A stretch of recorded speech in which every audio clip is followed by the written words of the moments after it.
Bienvenidas y bienvenidos a todos. En este video lo que vamos a hablar es de todas aquellas cosas que pueden entorpecer el duelo, que hacen que el duelo sea peor. Vamos primero a hablar muy chiquitito de cada una y después lo vamos a ir ampliando. Evadir las emociones. Ignorar o suprimir las emociones puede obviamente prolongar el duelo y aumentar el sufrimiento. El aislamiento. Evitar el contacto puede aumentar la sensación de soledad y desesperanza. Las expectativas irreales, a pensar de cómo debería ser el duelo. La negación del dolor, fingir que todo está bien y que aquí no ha pasado nada. Y la automedicación, utilizando tanto medicación puede ser dada por un médico o una médica como cualquier tipo de consumo de alcohol o de drogas. Vamos entonces con la primera parte que tiene que ver con evadir las emociones.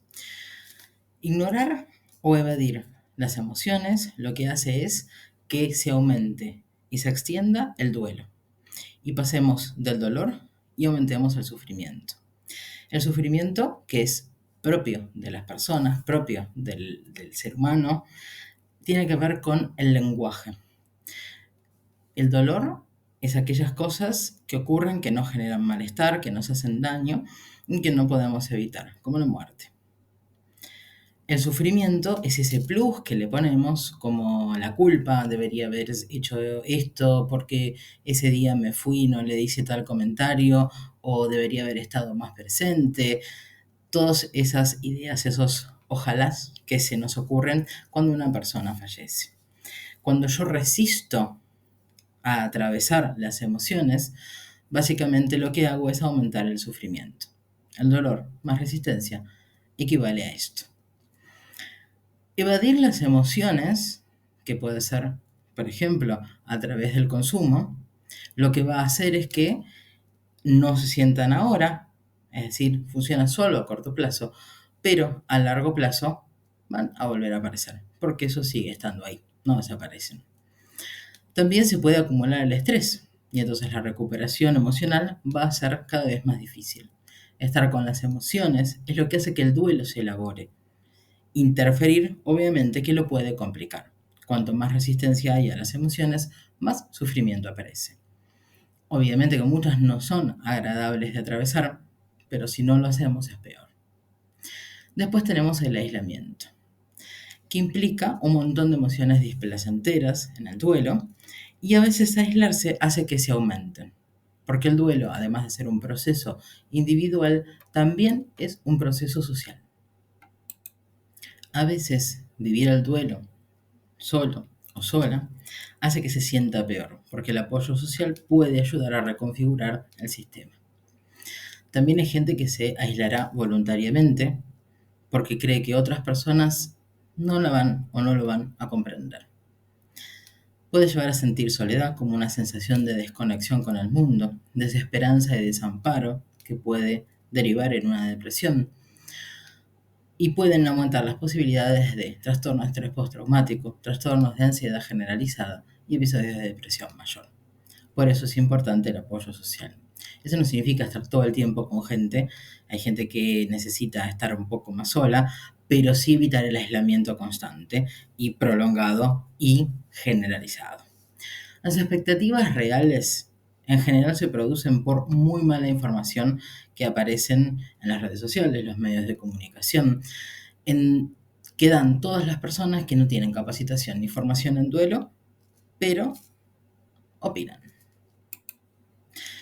De las más comunes de estas desinformaciones tenemos la duración del duelo, más allá de que se considera de que hay un periodo esperable para que la persona vaya atravesando el duelo y pueda ir recuperando su vida, porque no podemos validar tampoco que alguien esté en la misma circunstancia de 10 años, porque eso ya no es un duelo, es otro proceso más.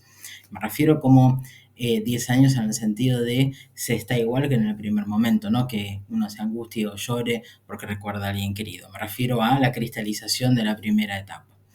Entonces, una es esta. Después las etapas, que no están mal las etapas de Kubler-Ross. El problema es tomarlas como una linealidad. Bueno, voy a pasar esto y esto y ya debería haber pasado en tanto tiempo. El problema no es la teoría, el problema es cómo se transmite esto o la falta de poder comprender esta información porque el acceso a la que se tiene no es la correcta. Después, el retorno a la normalidad, como si no hubiera pasado nada y no se tuviera que sentir más nada y ya está, ya pasó el duelo. Con esto las personas sienten inadecuadas, como si hicieran algo mal, y las puede llevar a aislarse, haciendo que el proceso del duelo vaya a ser más lento. Y también pueden aparecer problemas de salud mental, como por ejemplo la ansiedad patológica o ansiedad negativa. Otra de las cosas que no ayudan es la negación del dolor, es decir, fingir normalidad. No ha pasado nada, aquí no ha ocurrido nada, restando la importancia a las emociones, a la tristeza, como si no se estuviera afectado o afectada por la pérdida. Evitar las emociones solo funcionan a corto plazo, pero a largo plazo generan la misma situación y el mismo malestar. Si no las abrazo y si no me quedo con la emoción, no la atravieso. Y si no la atravieso, la emoción sigue en el mismo lugar. Si yo no atravieso estas emociones, el duelo puede complicarse y obstaculizarse. Y por último, la automedicación, que es una forma de estas de evitación, de evitar el dolor. Consumo de alcohol, consumo de marihuana. Últimamente vengo escuchando un montón como, bueno, no quiero consumir psicofármacos para dormir. El duelo no debe ser medicado, pero muchas veces lo que sí se medica por una o un profesional de la salud mental, que es médico o médica psiquiatra, es decir, que está formada o formada en salud mental. Lo que se trabaja es si la persona tiene ataques de pánico, si no puede dormir durante mucho tiempo. Hoy yo escucho un montón suplantar esto porque la medicación es mala y suplantarla por el consumo de marihuana.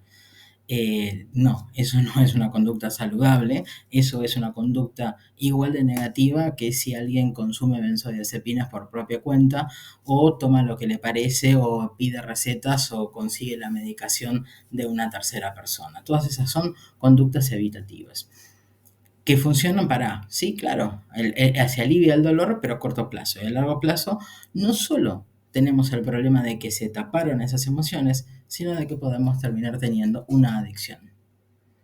Entonces, la automedicación, sea con lo que sea, legal o ilegal, no es una buena recomendación y es algo que hace que el duelo sea peor.